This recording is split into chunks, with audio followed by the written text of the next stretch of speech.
members, I think we should take seriously when we have a debate at the federal level or nationally. Not that our federal government isn't really debating it. It's more in our political and cultural debate that we're have been debating something sort of absurd as our president's citizenship. To have a major national newspaper comparing that. Mr. Speaker. For what purpose does the gentleman rise?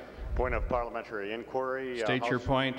House Rules 103. What business are we on?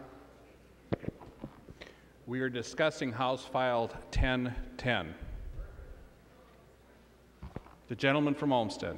Thank you, Mr. Speaker. So we're not covering some birther or birthing thing? We're discussing House File 1010, Representative Quam. Thank you, Mr. Speaker. The lady from Ramsey. Sorry, thank you, Mr. Speaker.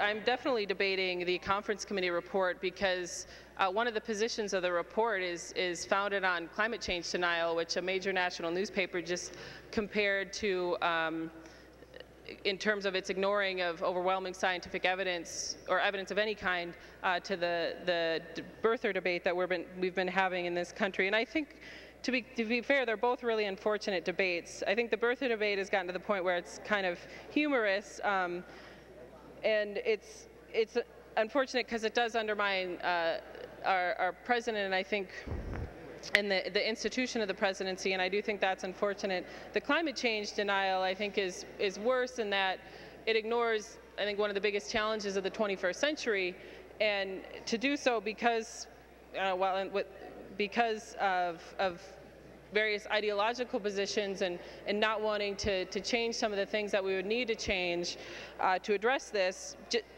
and instead just wholesale ignoring the scientific information and the reports put out by our country's most preeminent scientific body. I think it's something that members should note when they decide their vote on the current conference committee report. And so, members, I would ask you to vote against the adoption of the conference committee report on the House File 1010. It undermines, I think, an important process in terms of allocating our lottery money. It raises $25 million of new revenue, not something I think is a problem, but members on the other side of the aisle may think is a problem. And it gets rid of a policy that keeps Minnesota from backsliding on climate change. And climate change, I think, at this point, if you're willing to look at scientific evidence fairly, is happening. And so, members, again, I would ask you to vote against the adoption of this report.